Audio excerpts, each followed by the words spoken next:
ครับกราบนมัสการ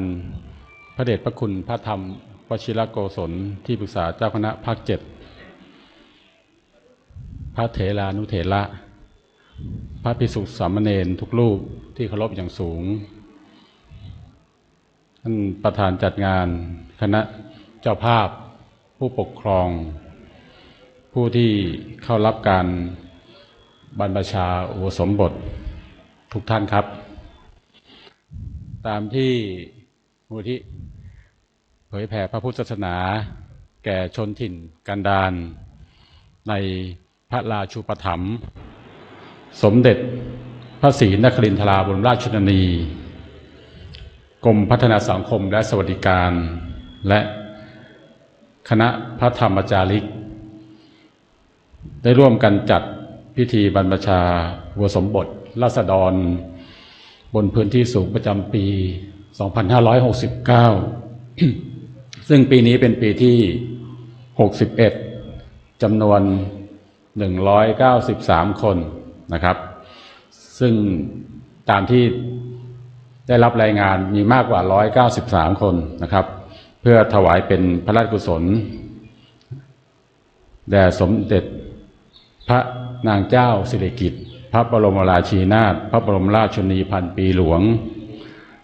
ซึ่งจะประกอบพิธีณพระอุโบสถวัดเบญจมบพิตรดุสิตวนารามกรุงเทพมหานครในวันที่ 12 กรกฎาคม 2569 นี้และก็อุปสมบทต่อเนื่องที่พระอุโบสถวัดศรีโสดาพระอารามหลวงจังหวัดเชียงใหม่ในวันที่ 13 กรกฎาคม 2569 นี้นะครับซึ่งกับผมนะครับซึ่งเป็นผู้แทนของท่านผู้ว่าราชการจังหวัดนะก็มีความยินดีเป็นอย่างยิ่งนะครับที่ได้มาเป็นประธานในพิธีกราบลาเพื่อขออโหสิกรรมนะก่อนที่จะบรรพชาอุปสมบทของท่านทั้งหลายนะที่มาจากหลายพื้นที่ที่จะเข้ารับการบรรพชาอุปสมบทเพื่อถวายเป็นพระราชกุศลแด่สมเด็จพระนางเจ้าสิริกิติ์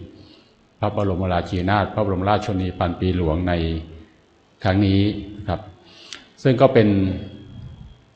ธรรมเนียมประเพณีปฏิบัติของชาวพุทธอยู่แล้วนะครับที่จะเข้ารับการอุปสมบท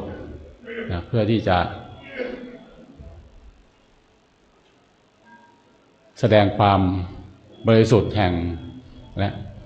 พรหมจรรย์ก่อนที่จะมีการอุปสมบทตัดข้อกังวลข้อห่วงใยต่างๆนะอันเป็นปัญหาอุปสรรคก่อนที่จะประพฤติปฏิบัติในสมณธรรมนะครับจึงต้องมีการประกอบพิธีขอขมากรรมต่อทั้งญาติผู้ใหญ่นะบิดามารดาญาติสนิทมิตรสหายนะคนที่รู้จักกันต่างๆนะครับซึ่งในนามของญาติผู้ใหญ่แล้วก็พุทธศาสนิกชนชาวจังหวัดเชียงใหม่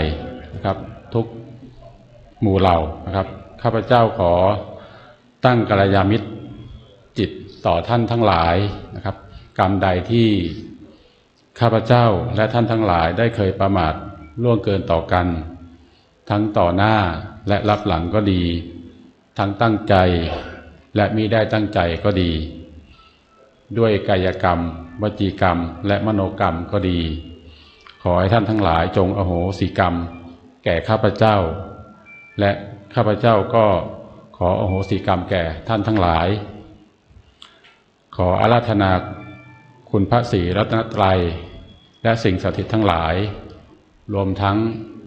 พระสยามเทวาธิราชพระบรมธาตุเจ้าดอยสุเทพและพลังแห่งความยึดมั่นในชาติศาสนาและพระมหากษัตริย์จงคุ้มครองบันดาลให้ทุกท่านเจริญด้วยอายุวรรณะสุขะพละและขอให้มีกำลังกายกำลังใจที่เข้มแข็งจะได้ประพฤติ ปฏิบัติบำเพ็ญสมณธรรมให้สำเร็จตามวัตถุประสงค์ต่อไปนมัสการด้วยความเคารพอย่างสูงทั้งหมดกราบ